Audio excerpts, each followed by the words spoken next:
I want Trinidadians, some UNC supporters, to answer this question. Do we really want to get rid of the PNM? Do we want to finally defeat that parasitic monster called the PNM, which is directly attached to the 1%? They have the same agenda, which is to persecute and to torture the poor and even the middle class.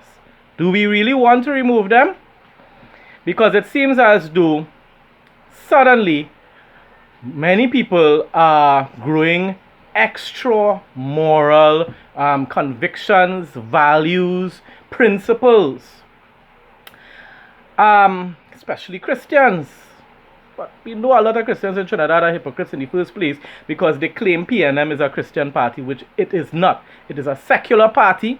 It's a party which embraces various religions and definitely does not hold the biblical values of born-again Christians. I don't know what denomination they fall under, but definitely not born-again Christians. So it's horrible when so many pastors and Isaac 90.1 FM embrace that party as if it's a Christian party. We know that's a lie.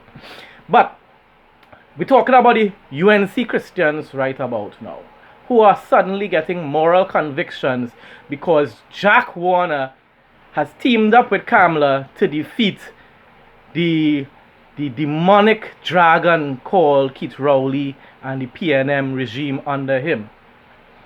So all of a sudden, it's all about Jack Warner is a criminal. Which, of course, let us remember that a person is innocent until proven guilty. Has Jack Warner ever been proven guilty? There's never been a court case. He has never been extradited. So there's no conclusive information of him being guilty of anything. Now, yes, step down until you clear your name. Alright, no problem. But look how many years ago that was. Look how many years ago that was. Right? And at the end of the day,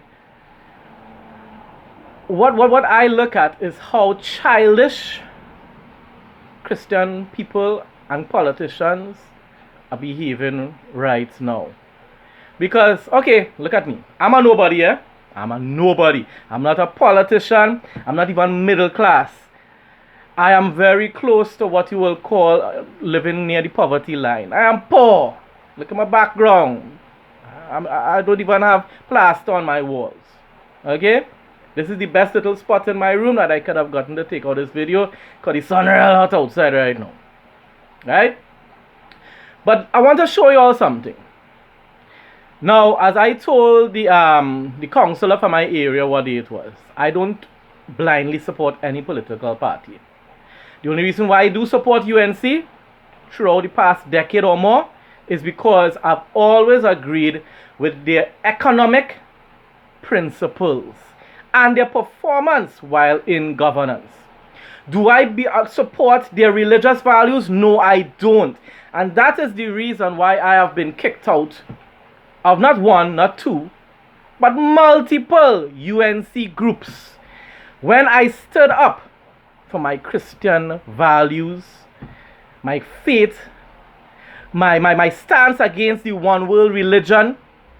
I was kicked out of major UNC groups, including one under the name of Anil Roberts.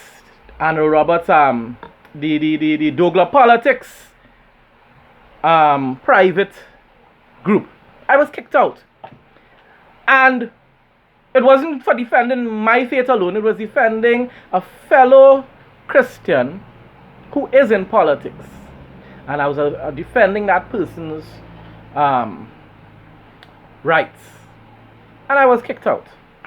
I was kicked out.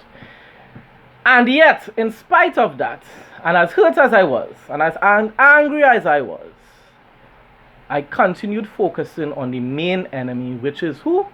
Keith Rowley and the PNM regime. Why? Because they are the ones that have been utterly destroying Trinidad and Tobago for the past 60 years. That is why.